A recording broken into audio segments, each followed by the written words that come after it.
Jaan Teemant elas aastatel 1872 kuni 1941. Ta on 4-kordne riigivanem, Eesti prokuratuuri rajaja, põllumeeste kogude üks juhte, Tartu Ülikooli audoktor, advokaat.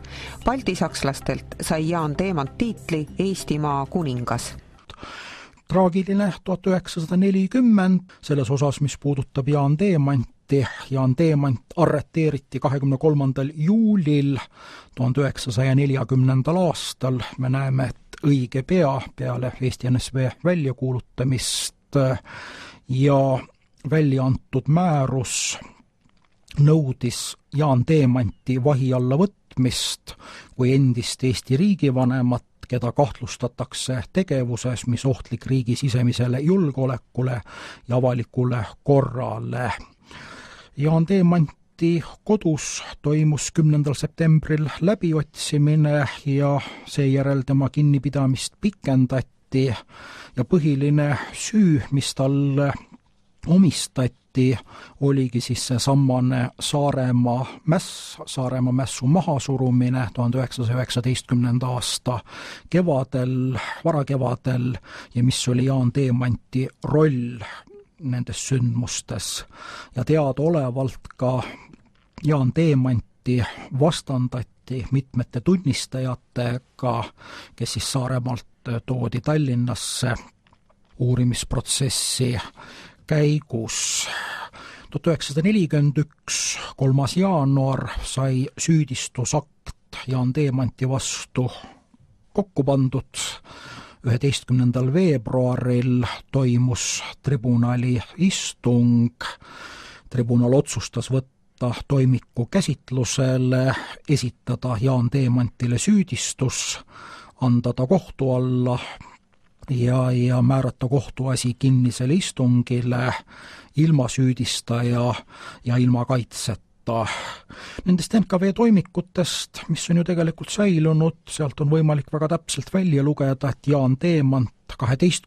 veebruaril 1941 sai süüdistuskokkuvõtte ja sai võimaluse sellega tutvuda. Ja kõik järgnev, mis on veel väga täpselt dateeritav, toimus siis 21. veebruaril 1941, kui sõjakohtutribunal alustas kell 10.40 kohtuistungit Jaan Teemanti üle. Protokoll ütleb, et see tribunali istung lõppes kell 14.10, paar tundi kulus siis Jaan Teemanti süüasja menetlemisele ja Jaan Teemant sai õiguse viimaseks sõnaks ja nagu protokoll ütleb, Jaan Teemant on palunud end õigeks mõista ja ta on öelnud, et ta pühendab oma elupäevad uutele ideaalidele. Protokolli järgi kell 14.15 läks tribunal nõu pidama, milline otsus Jaan Teemantile määrata. Kell 16.40 teatati Jaan Teemantile kohtuotsus, mille kohaselt tuli Jaan Teemant mõista vangi 10 aastaks ja juurde veel 5 aastat ilma kodanikuõigusteta ning Jaan Teemanti isiklik vara konfiskeerida. No arvestades Jaan Teemanti vanust, mis sellel hetkel oli juba üle 65 aasta, oli selge, et neid aastaid ta nii või teisiti enam vangilaagrites üle ei ela, aga milline on Jaan Teemanti hilisem saatus 1941. aastast, see paraku jääbki meile teadmata ja viimased kindlad kirjalikud allikad on siis edasikaebamise osas. Jaan Teemant kasutas võimalust kaevata kohtuotsus edasi ja 19. aprillil 1941. aastal siis sõjakolleegium on antud sõjatribunali kohtuotsuse läbi vaadanud ja on otsustanud mitte tribunali poolt mõistetud karistust muuta. Ja see peaks olema ka viimane selline kindel ja selge tõend Jaan Teemanti elu kohta, millal, kus ja mis asjaoludel Jaan Teemant hukkus kus selle kohta on nüüd erinevaid teooriaid, erinevaid versioone, igal versioonil on teatavad nüansid, millega võib nõustuda ja igal versioonil on ka mõned küsitavused.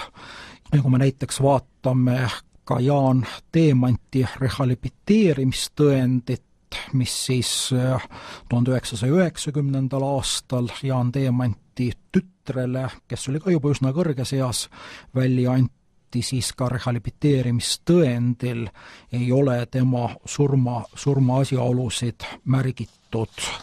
Ülima tõenäosusega Jaan Teemant koos mitmete teiste Eesti riigivanemate ja riigitegelastega hukati 1941.